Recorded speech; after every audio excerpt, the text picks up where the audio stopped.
August looks like the worst month to plant anything, but it's actually one of the best. The heat's breaking, the soil's still warm, and if you plant the right things right now, your front yard could look better by October than it did all summer. Here are 10 things to plant this month, and number 7 is the one almost nobody thinks to plant. Let's get straight in. Item 1, mums. The instant curb appeal bomb. Garden mums are the single fastest way to make a front yard look intentional and cared for, and late August is exactly when nurseries start stocking the biggest, fullest plants of the season. Unlike spring annuals that take weeks to fill in, a mum you buy in a 1-gallon pot is often already a dense, blooming ball. You can plant it Saturday morning and have a magazine-worthy flower bed by Saturday afternoon. The trick most people get wrong is planting mums too late and too shallow. You want them in the ground by the last week of August in cooler zones or early September in warmer ones,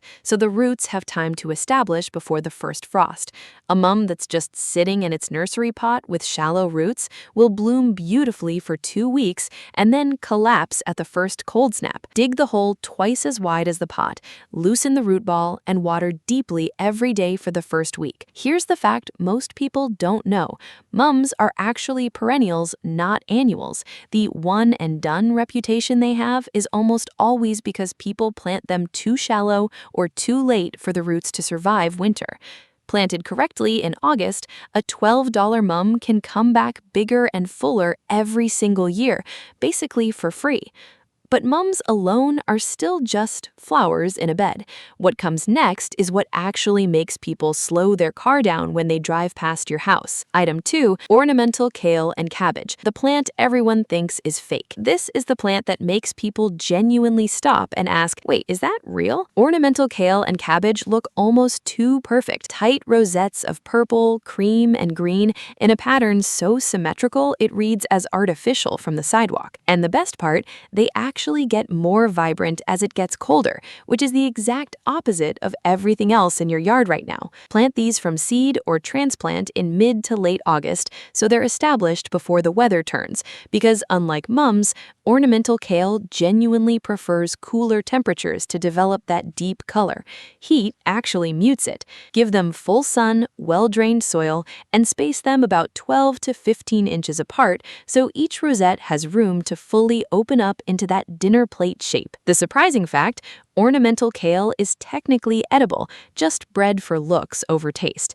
Bitter and tough compared to grocery store kale, but some gardeners toss a few leaves in soups anyway, just for the novelty of eating their landscaping. Item 3 is where things start getting a little more strategic, because it's not just about color, it's about texture. And texture is the thing that separates a nice yard from a wow, who designed this yard?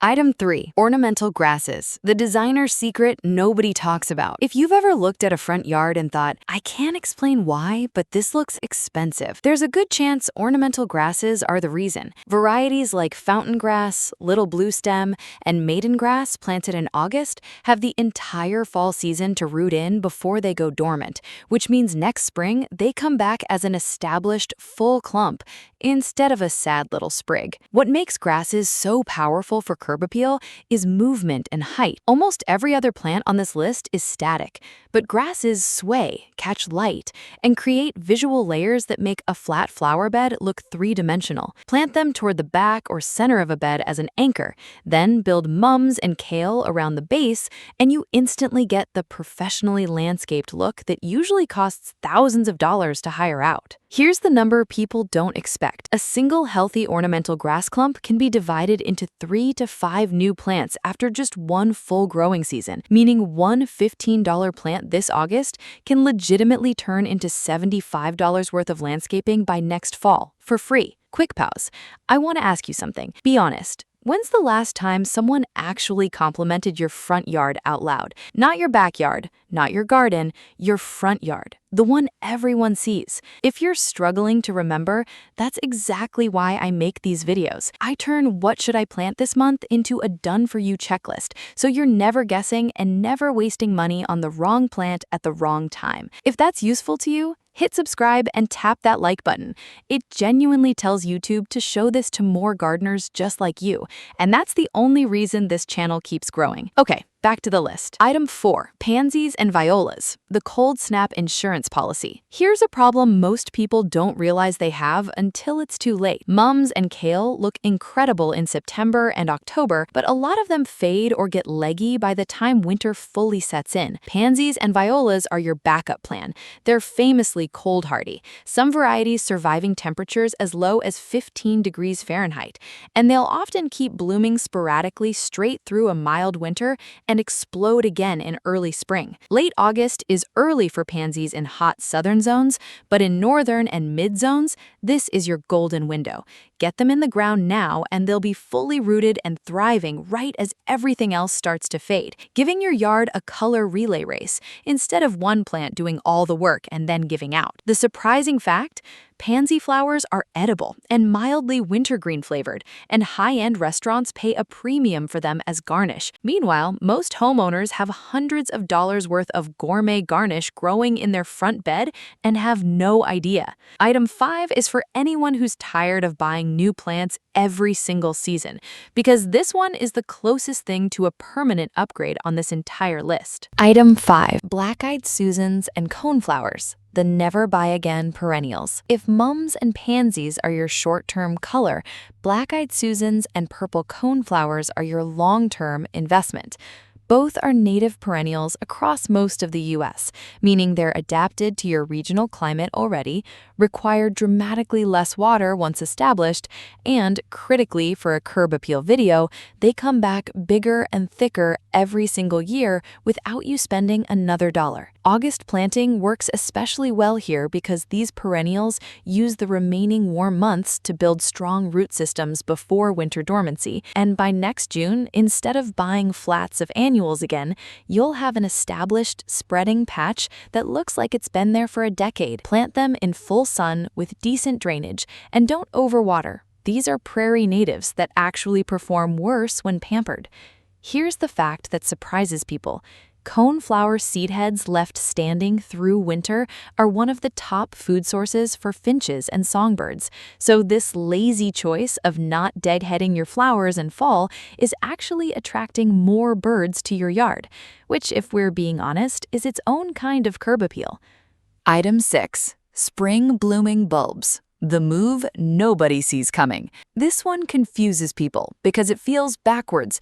You're planting in August for a payoff that doesn't show up until March or April. But that's exactly why it's so powerful. While everyone else is scrambling in spring trying to figure out what to plant, your tulips, daffodils, crocus, and hyacinth are already 6 months into growing underground, and they burst up weeks before anyone else's yard even wakes up. For most of the U.S., late August through October is technically bulb planting season. But if you live somewhere with early frost or short falls, getting your order in and your ground prepped in August means you're not stuck buying leftover weaker bulbs in October when garden centers are picked over. Plant bulbs at a depth roughly 2 to 3 times their height, pointy side up, and cluster them in groups of 7 to 10 rather than a single spaced out line. Clusters read as designed, single lines read as afterthought. The fact that blows people's minds: daffodil bulbs contain a natural compound that squirrels and deer find toxic and unappetizing, which is why daffodils are one of the only spring bulbs that reliably survive in yards where tulips get dug up and eaten every single year. All right, pause again. I want to know, are you a front yard person or a backyard person? Some of you pour everything into the backyard nobody but your family sees, and the front yard is an afterthought. No judgment. But the front yard is the one your whole neighborhood judges you on, whether that's fair or not. If you're ready to make this the year your front yard actually gets attention, subscribing genuinely helps. I build these lists every single month around what's actually plantable right now in your zone, so you stop guessing and start planning. Hit that subscribe button and let's keep going, because the next few items are the ones that actually separate a good yard from a great one. Item 7. Ornamental sweet potato vine, the almost illegal fast filler. This is the one I promised you at the start, and I don't say this lightly. Sweet potato vine is borderline cheating.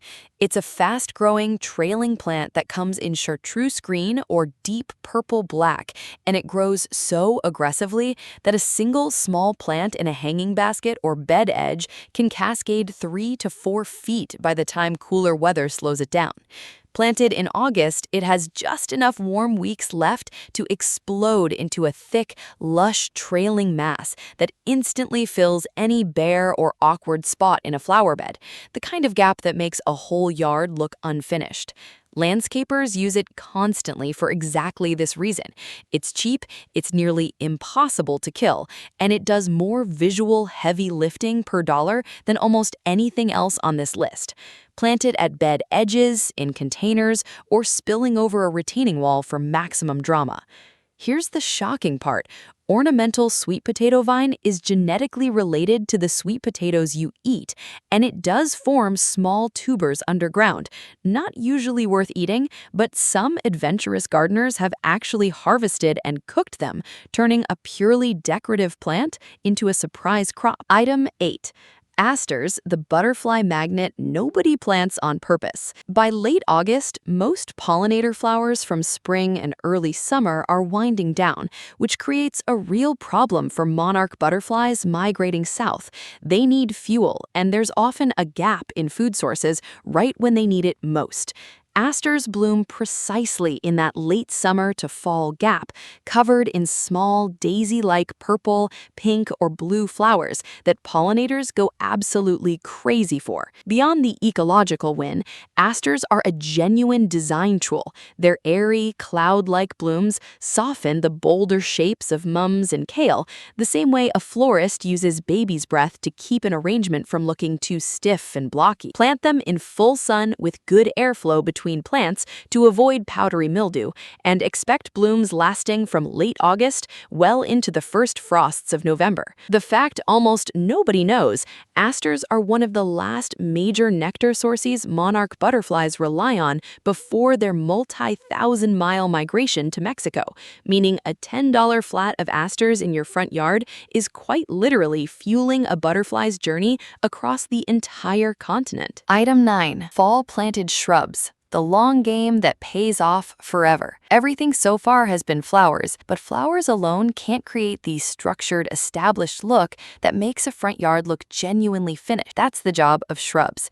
And late summer and to fall is actually the ideal time to plant them, even though almost nobody thinks to. Cooler air stresses the plant less than summer heat, while the soil is still warm enough for root growth, giving shrubs like boxwood, hydrangea, or dwarf spira a massive head start before spring. This is the item most homeowners skip because it feels like too much for a Saturday project, but the payoff compounds every single year in a way annuals never can.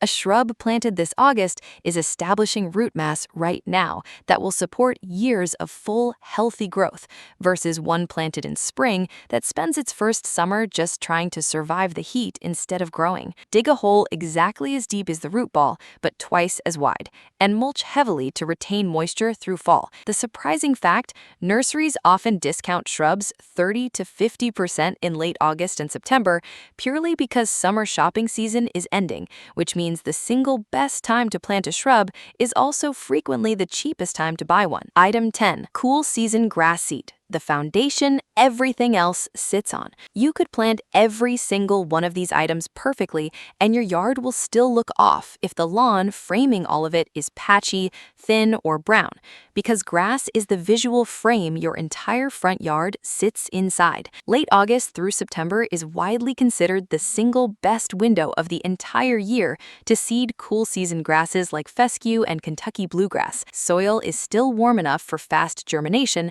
but the punishing heat of July is over, giving new seedlings a real chance to establish before winter. This is the item people most often get wrong because they either skip it entirely or do it in spring instead. Spring seeding means new grass has to compete immediately with weeds and summer heat stress, while fall seeding gives grass an entire fall and following spring to establish deep roots before it ever faces a hard summer. Rake the area to expose soil, spread seed evenly, evenly, keep it consistently moist, not soaked, for 2 to 3 weeks, and avoid heavy foot traffic until it's established. Here's the fact that changes everything. Lawn and turf experts widely agree that fall seeding produces measurably thicker, healthier lawns than spring seeding because the grass gets a full 6 to 8 months of quiet root development before it ever has to survive a hot, high-traffic summer. Quick ask, drop a comment and tell me what city or state you're gardening in. I want to see how many different climates are watching this right now, and it helps me plan future videos around what your specific zone actually needs. I read every single comment, so don't be shy. One more before we wrap up. Out of all 10 items, which one surprised you the most? Was it the mums actually being perennials, the sweet potato vine forming edible tubers, or the fact that fall grass seed beats spring seed? Comment the number below. I genuinely read every comment, and it helps me know exactly to dig deeper on next time. Here's the pattern hiding underneath all 10 of these. Almost everything that makes a front yard actually impressive isn't planted in spring when everyone else is planting. It's planted right now, in the quiet, overlooked window of late summer, when your neighbors have already given up for the year. Mums, kale, grasses, pansies, perennials, bulbs, vines, asters, shrubs, and grass seed all share the exact same secret. Warm soil plus cooling air equals the strongest root systems of the entire year. You're not fighting the heat, and you're not racing the frost. You're planting in the one window where the ground itself is doing half the work for you. So while everyone else's yard goes quiet and brown for the rest of the year, yours is just getting started. That's not luck. That's timing, and now you know it. If this helped you, the next video breaks down the exact September checklist, including the one plant you need to get in the ground within the first 2 weeks, or you'll miss the window completely. You do not want to miss that one. And if you're not subscribed yet, seriously, do it now, because these monthly guides only work if you catch them on time, and I'd hate for you to miss next month's list. It's free, it takes 2 seconds, and it genuinely helps this channel keep going. Thank you so much for watching, and I mean that. I'll see you in the next one. Now, go get your hands dirty.